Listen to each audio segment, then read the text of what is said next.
Now, the rest of the story. It was not quite a year ago that Bill's wife got the urge to clean house. She disappeared in the attic for a while. And then she called down to Bill. There were just too many boxes up there and too much junk in them. What did Bill want to do with it all? And Bill called up the stairs, "Throw it all out." But a few more minutes passed, and Bill's wife said, "You'd better come up here and take a look." Well, Bill went upstairs. There on the attic floor sat an old box with a stack of even older phonograph records inside. Bill's wife suggested that at least they listen to some of them before tossing them in the garbage. Bill said, "All right." And together they brought the boxes downstairs. And they sat this box down in front of the record player. And one by one the memories drifted through the air, thinly disguised as songs from once upon a time.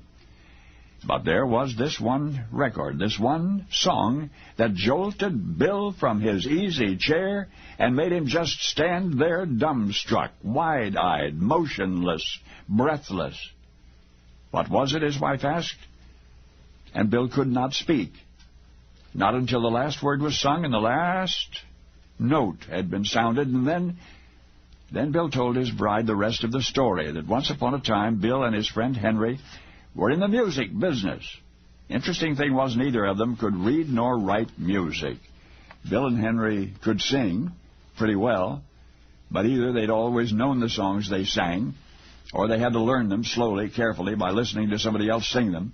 Well, one day, Bill came to Henry with some good news. Bill, had the opportunity to cut a record with Capitol, but he needed a new song, something really slick to start the record off right.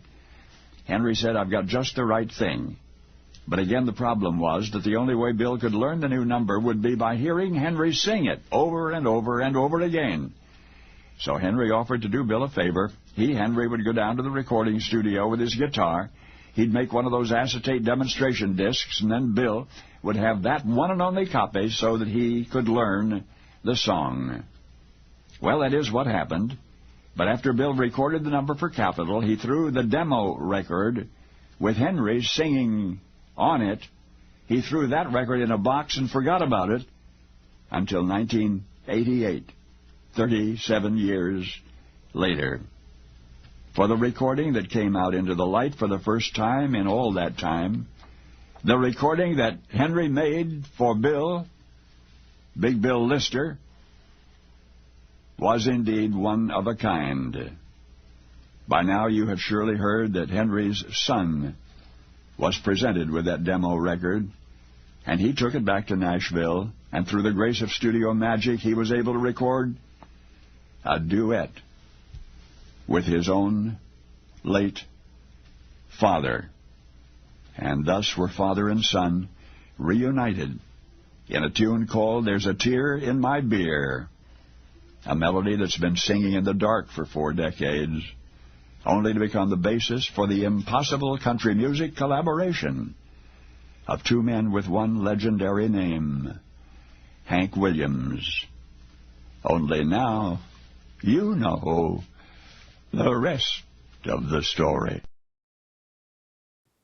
And now the rest of the story. Bill Lister was known professionally as Big Bill Lister. His other nickname was radio's tallest singing cowboy.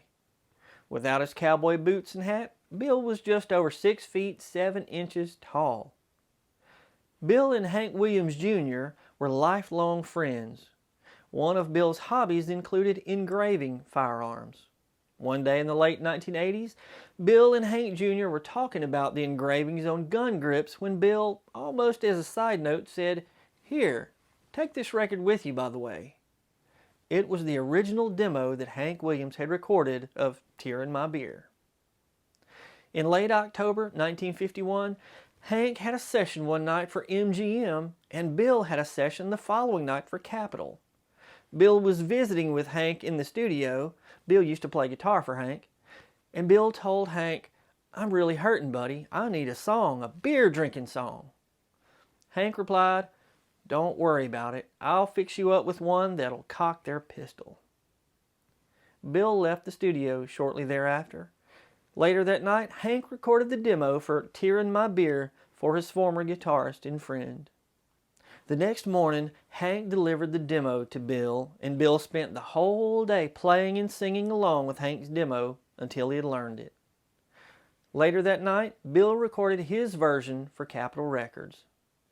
Bill said that he and Hank thought they had a real winner with the song.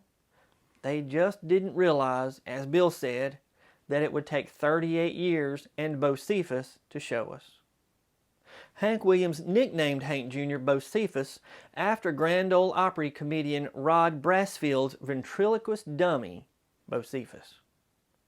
Hank Williams died in the early morning hours of January the 1st, New Year's Day, 1953.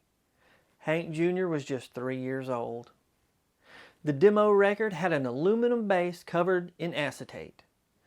Bill lived in Bern, Texas, just northwest of San Antonio. Summers in Bern, Texas are absolutely scorchers.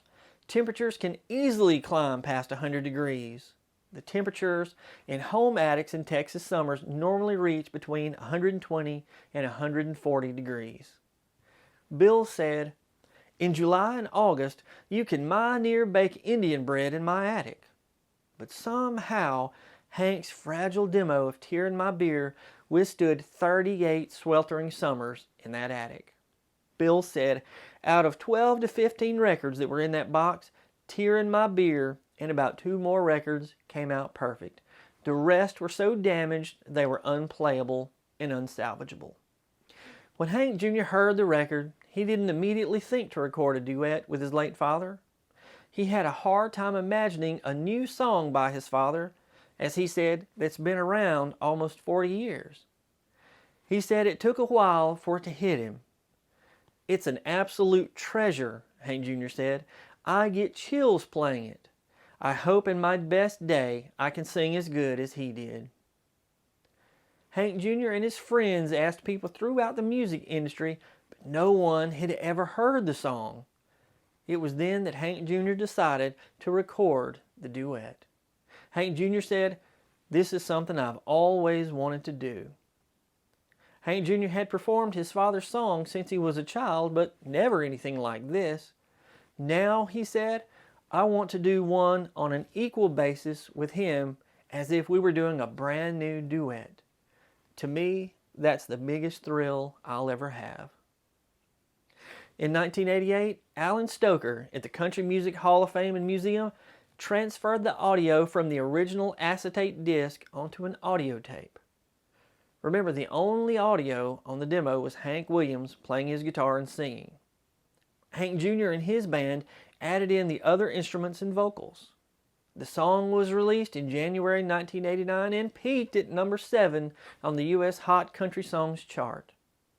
For the music video, engineers digitally modified a performance of "Hey Good Lookin'" from the Kate Smith Evening Hour. They filmed an actor singing Hank Williams' part of the duet. An editing team replaced Hank Williams' mouth with that of the actor to make it appear that Hank Williams was singing "There's a Tear in My Beer." The final product was of Hank Williams and Hank Jr. appearing to sing a duet standing side by side in the same room. At the 25th Annual Academy of Country Music Awards, Hank Jr. won the top country video for "There's a Tear in My Beer." As Hank Jr. took the stage to accept the award, the crowd cheered. As the crowd began to die down to listen to what Hank Jr. was about to say, someone from the crowd yelled, "Yee-haw!" Everyone, including Hank Jr., laughed. Then Hank Jr. read a letter to his late father. "Dear Daddy," he said, "we finally got to sing together, and you left me such a big hit. There's a Tear in My Beer was one of the biggest selling records around here in several years.